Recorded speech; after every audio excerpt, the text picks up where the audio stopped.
దేశ ప్రయోజనాలందు ఉత్తరాది ప్రయోజనాలే ప్రధాని మోదీ సర్కారుకు మెండనేది యావత్ భారతానికి ఇంకోసారి గుర్తు చేయాల్సిన అవసరం లేదు. ఎందుకంటే దక్షిణాదిలో కుదురుకోవడానికి కావలసిన సీట్లు ఓట్ల కోసం ఎన్ని ఫీట్లేసినా కమలం పార్టీకి ప్రజలు కట్టి చెప్తూనే ఉన్నారు. అందుకేనేమో బీజేపీ పెద్దలకు ఈ ప్రాంతాలకు నిధులు ఇవ్వాలన్నా హామీలు నెరవేర్చాలన్నా మనసు ఒప్పదంటారు. కానీ తాజాగా AP CM Chandrababu Naidu delimitation మీద ఆసక్తికరమైన వ్యాఖ్యలు చేశారు. మోదీ మోసం చెయ్యరు, దక్షిణాదికి అన్యాయం జరగదన్న చంద్రబాబు ప్రధాని మోదీ మీద పూర్తి విశ్వాసాన్ని ఉంచేశారు. ప్రస్తుతం ఈ అంశం చర్చకు రాలేదు కాబట్టి దీని మీద స్పందన అనవసరం అన్నది బాబు అభిప్రాయం. ఇప్పటికైతే డీలిమిటేషన్ మీద మోదీ మెచ్చే సమాధానం ఇచ్చిన చంద్రబాబు వైఖరి చుట్టూ చాలా ప్రశ్నలే జడలు విప్పుకుంటున్నాయి. ఈ పునర్విభజన మీద భవిష్యత్తులోనైనా చంద్రబాబు గడవెత్తుతారా లేదా అనేది అందరిలోనూ నలుగుతోన్న ప్రశ్న. కేంద్రంలో చంద్రబాబుది చాలా కీలక భాగస్వామ్యం.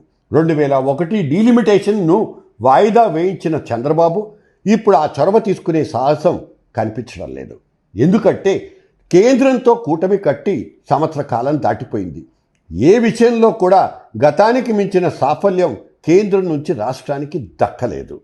ఈ విషయంలో చంద్రబాబు మెతక వైఖరి స్పష్టంగా కనిపిస్తోంది. రాష్ట్రానికి రావాల్సిన గ్రాంట్లు కూటమి స్నేహంలో మరింతగా కుంచుకుపోయాయన్నది వాస్తవం. అవి కాస్త 26% పడిపోయాయంటూ వార్తలు వస్తున్నాయి. ఒక్క గ్రాంట్ల విషయంలోనే కాదు, ఇతరత్రా ప్రాయోజిత పథకాలకు సైతం కేంద్రం కొర్రీలు పెట్టిన వైనాలు బోలెడనున్నాయి. అయినా ఢిల్లీని బాబు ప్రశ్నించలేకపోతున్నారు.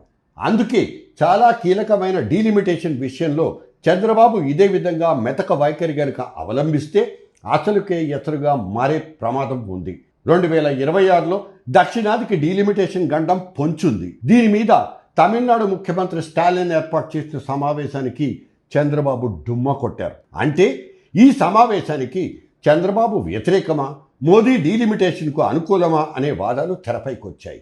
దక్షిణాది 5 రాష్ట్రాల్లో కూడా చంద్రబాబుది కేంద్రంలో కీలకమైన భాగస్వామ్యం. కాబట్టి డీలిమిటేషన్ బాంబును నిర్వీర్యం చేయగల దమ్మున్న నేత ఒక్క చంద్రబాబు మాత్రమే. సమయం వచ్చినప్పుడు దీని మీద స్పందించొచ్చులే అంటున్న బాబు ఆలోచనలో అంతర్యం అర్థం కాదు. డీలిమిటేషన్కు సంబంధించిన కమిషన్ ఇప్పటికే తన పని చేసుకుంటూ పోతోంది. ఒక్కసారి దీని మీద నిర్ణయం జరిగిపోతే కోలుకోలేని దెబ్బ తగులుతుంది దక్షిణాది రాష్ట్రాలకు. అందుకే తక్షణం చంద్రబాబు దీని మీద పెదవి విప్పాలి. లేదంటే బాబు నాయకత్వం మీద పెదవి విరుపులు మాత్రం తప్పవు. డీలిమిటేషన్కు ఇక్కడ ఎవ్వరూ వ్యతిరేకం కాదు. కానీ దక్షిణాది ప్రాతినిధ్యానికి గొడ్డలు పెట్టు కాకూడదనేదే ప్రధానమైన డిమాండ్. జనాభాను బట్టి కాకుండా సీట్లను బట్టి పునర్విభజన జరగాలని కేంద్రానికి గట్టిగా వినిపించాలి. అందుకు అంగీకరించే కార్యాచరణకు చంద్రబాబు తక్షణం పూనుకోవాలి.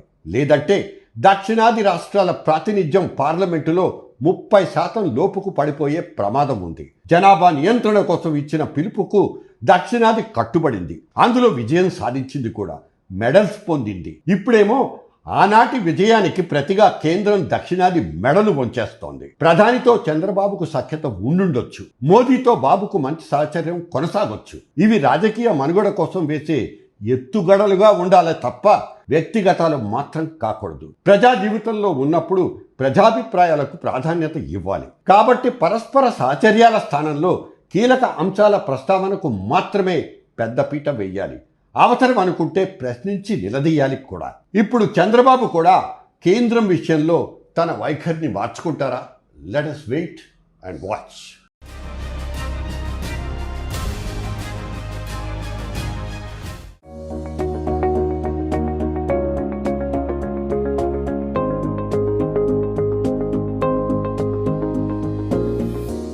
జర్నలిస్ట్ డైరీ ఛానల్ని సబ్స్క్రైబ్ చేయండి.